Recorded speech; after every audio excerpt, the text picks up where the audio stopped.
26। सबसे कठोर धातु कौन सी है? सामान्य ज्ञान के अनुसार टंगस्टन सबसे कठोर धातुओं में से एक मानी जाती है। इसका गलनांक भी सभी धातुओं में सबसे अधिक है, इसलिए ये बहुत अधिक तापमान सह सकती है। इसका उपयोग बल्ब के फिलामेंट, रॉकेट, मशीनों और विशेष औद्योगिक उपकरणों में किया जाता है। इसकी मजबूती इसे अत्यंत उपयोगी बनाती है। 27।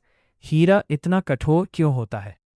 हीरा शुद्ध कार्बन से बना होता है, लेकिन इसके परमाणु एक बहुत मजबूत त्रिआयामी संरचना में जुड़े होते हैं।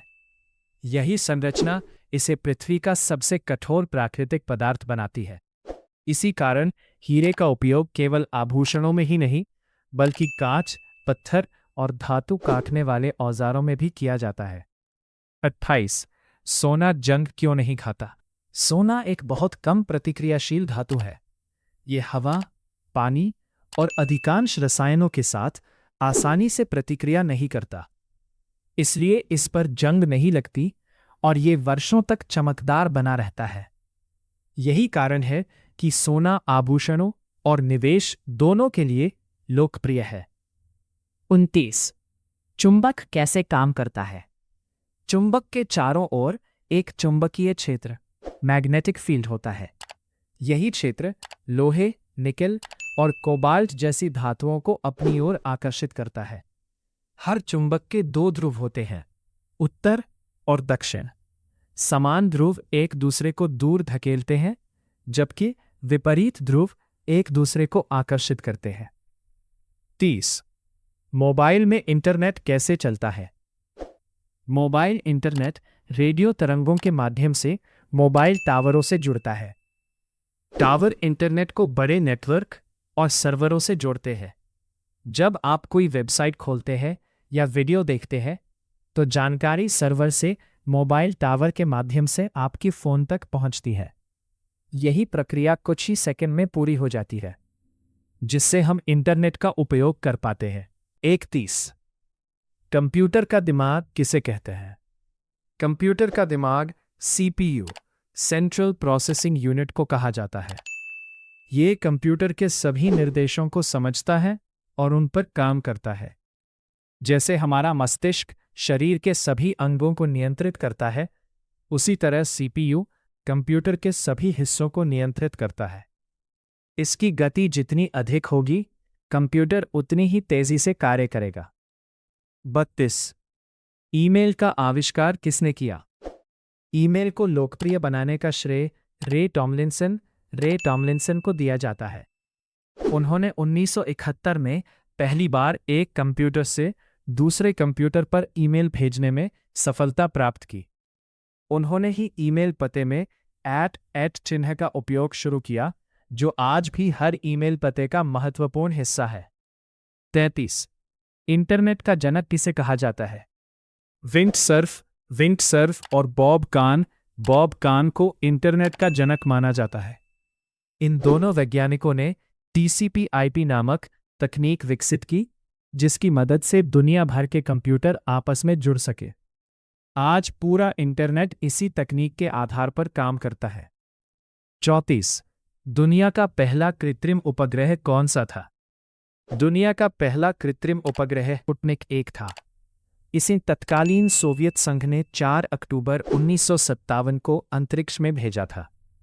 इस उपग्रह की सफलता के साथ ही अंतरिक्ष युग की शुरुआत मानी जाती है। इसके बाद दुनिया के कई देशों ने अपने अपने उपग्रह अंतरिक्ष में भेजे। 35। अंतरिक्ष में जाने वाला पहला इंसान कौन था? अंतरिक्ष में जाने वाले पहले व्यक्ति यूरी गागरिन थे। वे सोवियत संघ के अंतरिक्ष यात्री थे। 12 अप्रैल 1961 को उन्होंने वोस्टॉक 1 अंतरिक्ष यान से पृथ्वी की परिक्रमा की। उनकी इस ऐतिहासिक उड़ान ने मानव अंतरिक्ष यात्रा का नया अध्याय शुरू किया। 36। दुनिया का सबसे ऊंचा पर्वत कौन सा है? दुनिया का सबसे ऊंचा पर्वत माउंट एवरेस्ट है। इसकी ऊंचाई लगभग 8,839 मीटर है। ये नेपाल और चीन, तिब्बत की सीमा पर स्थित है।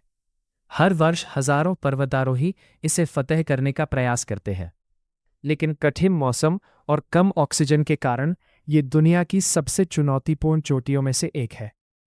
37। रेगिस्तान में बारिश कम क्यों होती है? रेगिस्तान में हवा बहुत शुष्क होती है और वहाँ नमी बहुत कम होती है। बादल बनने के लिए पर्याप्त जलवाष्प नहीं मिल पाती। इसके अलावा कई रेगिस्तान ऐसे क्षेत्रों में होते हैं जहां वर्षा लाने वाली हवाएं पहुंच ही नहीं पाती, इसलिए वहां पूरे वर्ष बहुत कम बारिश होती है। 38। ज्वालामुखी क्यों फटते हैं? पृथ्वी के अंदर अत्यधिक गर्म पिघली हुई चट्टानों को मैग्मा कहा जाता है। जब मैग्मा और गैसों का दबाव बहुत बढ़ जाता है तो वे पृथ्वी की सतह को तोड़कर बाहर निकलते हैं। इसी घटना को ज्वालामुखी का फटना कहते हैं। इससे लावा, राख और गैसें बाहर निकलती है। 39। भूकंप क्यों आते हैं? पृथ्वी की ऊपरी सतह कई बड़ी टेक्टोनिक प्लेटों में बंटी हुई है। ये प्लेटें लगातार बहुत धीरे धीरे खिसकती रहती है। जब इनके बीच अचानक जोरदार हलचल होती है तो ऊर्जा निकलती है और धरती कांपने लगती है। इसी घटना को भूकंप कहा जाता है। 40। दुनिया का सबसे गहरा महासागर कौन सा है? प्रशांत महासागर, पैसिफिक ओशन, दुनिया का सबसे बड़ा और सबसे गहरा महासागर है। इसकी सबसे गहरी जगह मारियाना ट्रेंच, जिसकी गहराई लगभग 11 किलोमीटर मानी जाती है। यह इतना गहरा है कि वहां सूर्य का प्रकाश भी नहीं पहुंच पाता। वैज्ञानिक आज भी इस क्षेत्र का अध्ययन कर रहे हैं और यहां कई अनोखे समुद्री जीव पाए जाते हैं। वैचाले शून्य की खोज किसने की? शून्य जीरो गणित की सबसे महत्वपूर्ण खोजों में से एक है। भारत के महान गणितज्ञ आर्यभट्ट और बाद में ब्रह्मगुप्ता ने शून्य की अवधारणा और उसके गणितीय नियमों के विकास में महत्वपूर्ण योगदान दिया। विशेष रूप से ब्रह्मगुप्ता ने शून्य के साथ गणना करने के नियम स्पष्ट किए। आज आधुनिक गणित, विज्ञान और कंप्यूटर तकनीक शून्य के बिना संभव नहीं है। 42। गणित का जनक किसे कहा जाता है? गणित का विकास अनेक विद्वानों के योगदान से हुआ है। सामान्य ज्ञान में आर्किमिडीज को गणित का जनक कहा जाता है क्योंकि उन्होंने ज्यामिति, भौतिकी और गणित में कई महत्वपूर्ण खोजें की। वहीं भारतीय गणितज्ञों ने भी बीजगणित, दशमलव प्रणाली और शून्य के विकास में अमूल्य योगदान दिया। इसलिए गणित किसी एक व्यक्ति की नहीं, बल्कि कई सभ्यताओं की साझा विरासत है। 43। प्रकाश की गति कितनी होती है? प्रकाश की गति लगभग 2,99,991 किलोमीटर प्रति सेकंड होती है, जिसे सामान्यतः 3 लाख किलोमीटर प्रति सेकंड कहा जाता है। ये ब्रह्मांड की सबसे तेज झात गति है। इसी गति से सूर्य का प्रकाश लगभग 8 मिनट 20 सेकंड में पृथ्वी तक पहुंचता है। विज्ञान में इस गति का बहुत महत्वपूर्ण स्थान है। 44। बल्ब का आविष्कार किसने किया? विद्युत बल्ब के विकास में कई वैज्ञानिकों का योगदान था, लेकिन ने ऐसा व्यावहारिक बल्ब बनाया जिसे लंबे समय तक उपयोग किया जा सकता था।